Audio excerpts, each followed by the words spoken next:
For this video, I felt like wearing Chicago. I don't have any particular reason for wearing Chicago. Just to say that at the start.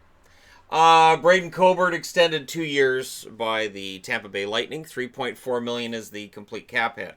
So Coburn takes a pay cut to stay in Tampa, and Tampa retains some of that depth on the blue line. It makes total sense. Coburn happy in Tampa. Tampa fans that were saying during the year, oh, I can't wait till Coburn goes as a UFA. Likely less happy. But hey, Coburn's not bad, and at $1.7 million, it's fine. If it doesn't work out, somebody will take him. Nick Ehlers, it looks like he might be on his way out of Winnipeg. What's going on with Winnipeg? Seriously. So we saw Trouba go out yesterday, and now there's rumors and rumblings that Ehlers could be on his way out too. I know Cheveldayoff needs to keep things under the cap.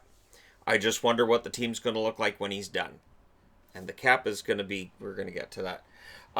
So Ehlers could be on his way out. I know there will be Jets fans who love that idea, and there will be some who say, hey, we'd be selling low on Ehlers. Ehlers still has the potential. I can say honestly, if Jim Benning made a phone call and could get Nick Ehlers without giving up the farm for him, I'd be happy, because Ehlers, to me, it seems like the kind of young kid that just maybe he needs a fresh start, and he'll do quite well with it. So that being said, there's no guarantees in this industry.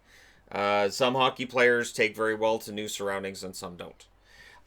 So with Karlsson and Trouba out of the way, we're still hearing all this stuff about Zaitsev, and I'm wondering if maybe this weekend at the draft we see Nikita Zaitsev get moved. Because with Karlsson and Trouba now officially off the market, and I know people keep saying, well, the Rangers got to sign him. Yeah, but he's a restricted free agent. He can't just go to 31 teams on July 1st. The Rangers clearly have an idea of how much they want to pay him, and it's likely more than Cheveldayoff. Because here's the thing. They can't talk to his agent, but they can talk to Cheveldayoff. And they can say, hey, so how are things going with you and Trouba? And his answer is probably, they're not. And they probably discussed what Trouba's demands likely are, this kind of thing, without getting into the whole tampering thing.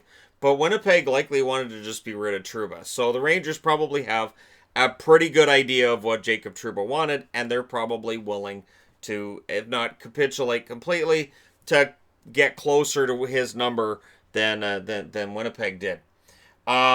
So I do wonder if those guys being off the market means that now, and Coburn's off the market, does this mean that Zaitsev starts gaining more popularity? Can Leafs fans say, hey, maybe we can get a lot back for him because the market for defensemen gets shallower every day?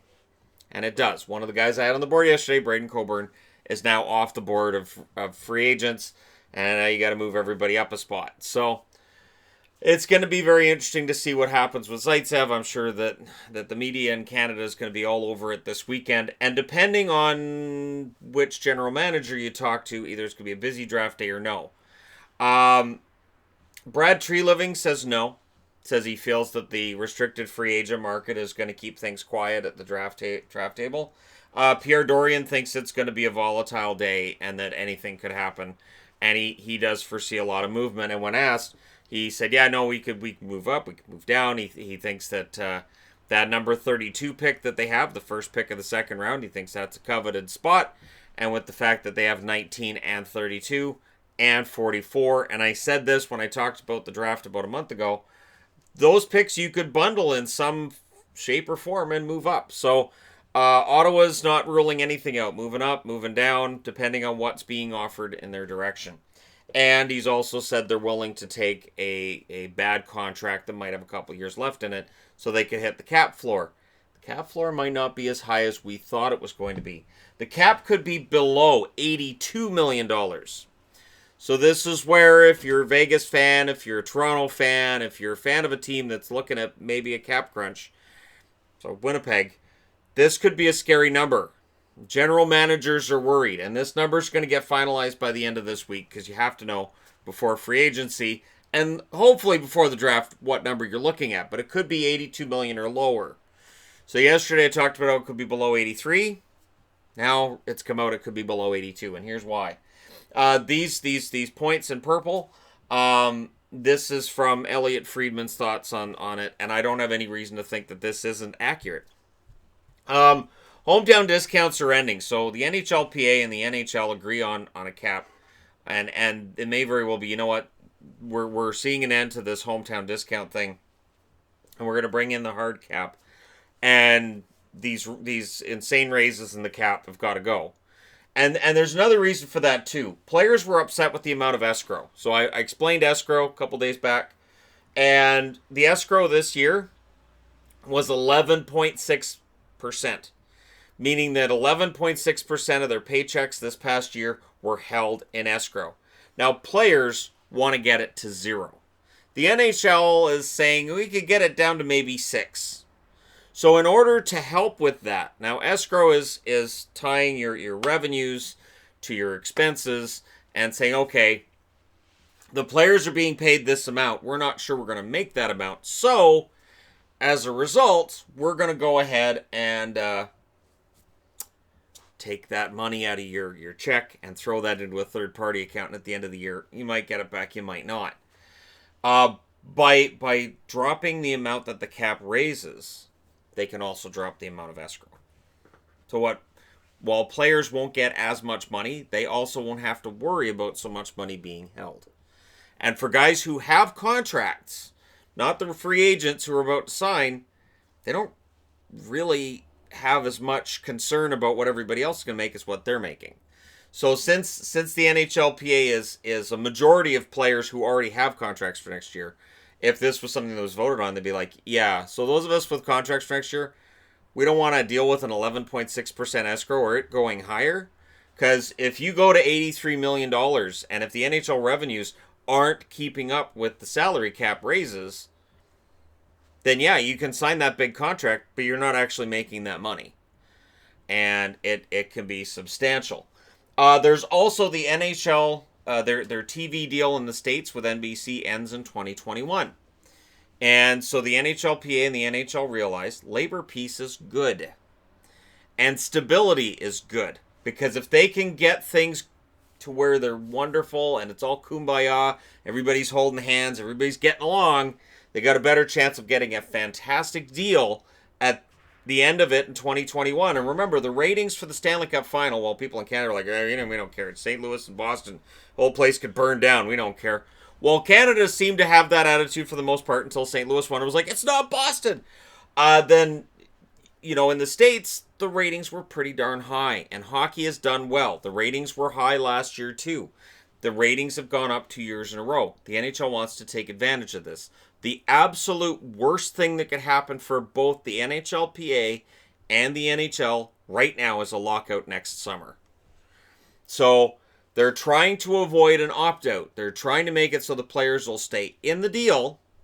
And if they agree to a salary cap for the next 2 years, we do not have to worry about a lockout next summer. The salary cap then would be $81.5 million to $82 million next year. Now, if it's $81.5 million, that's only a raise of $2 million off last year. And then they would agree to $83.5 to $84.5 for the following year. So the NHL and the NHLPA would pump the brakes on how fast the salary cap's been going up with the idea that they could have labor peace, bring down escrow so the players take home what they actually signed for, and they put themselves in a better place to get a bigger deal from ESPN, NBC, Fox Sports, whoever ponies up big money in 2021 with the idea that then with that big money, right, salaries go up. So big TV deals means NHL owners and players make more money. This is really simple economics, and yet for some reason the NHL's failed at it for decades. Maybe they're finally getting it. Part of the reason that they've had bad TV deals has been due to lockouts. Lockouts always come at the absolute worst time. And think about it. If next summer we see a lockout and we see players walk out or the owners lock them out in 2020, what are the odds of them getting a good deal in 2021? Not good. Major League Baseball has stopped having lockouts. The NFL stopped having lockouts. The NBA hasn't had a lockout in forever. Hockey doesn't need another one. Absolutely doesn't need that black eye. So if they can sit down and come out. So I'm trying to say this, and I'm using this to cushion the blow. If your team is salary cap screwed a week from now, And you're saying, what? How in the hell are we going to pay to keep these guys and meet an $81.5 million cap? It can't be done. Well, if your general manager was spending money expecting an $83 million cap this year, that's why you don't do that. That's why you don't plan for the absolute maximum that the salary cap can be. If it is, and I understand that Gary Bettman came out and said it should be around $83 million, but a lot of what's being said here by Elliot Friedman and Bob McKenzie, it makes total sense. Hold back. Don't make all that money right now, because 2 years from now, you can make a hell of a lot more money. Makes a lot more sense to me.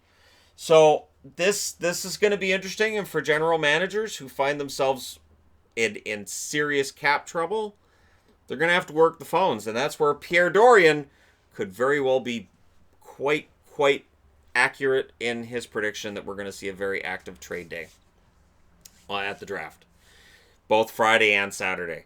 And Ottawa, a team with a ton of cap space, they're not even at the floor right now, regardless of whether it's 81.5 or 82 or 83, wherever that cap ends up, they're not at the floor. They'd be a very popular team. Ottawa could make out like bandits this weekend, and we'll see what happens. But it's a very interesting time in hockey. I understand it's the off season, and I understand people don't want to talk economics. And I don't really care. I don't care. It doesn't matter. Just don't listen. The economics decide whether or not you have any hockey to care about in 2020. And right now, if they agree to this, if the players agree to a salary cap for 2 seasons, that extends into when they could have opted out. That's huge. So if this comes out, don't be too upset about next year's cap. There's time between now and next season to figure it out and every team to get under the cap. And it could very well mean better health for the hockey that we watch and our teams that we care for 2 years from now, as opposed to just keep spending like crazy, go to the max, and then deal with another lockout. So the players may very well give back. The owners may very well say, all right, they're giving back. They're not taking the max that they could with the salary cap. We'll deal with the escrow thing, and we'll sit down and talk to them. And next thing you know, I got a big smile on my face because we don't have to deal with a lockout. So there you go. A little bit of sunshine in the midst of what could be, a tumultuous negotiation. It looks like right now they're on the right track. So let me know what you guys think in the comment section below. As always, don't forget to hit like and subscribe if you're browsing your way through. You just happened upon this video. Thank you guys so much for watching. I'll talk to you again soon.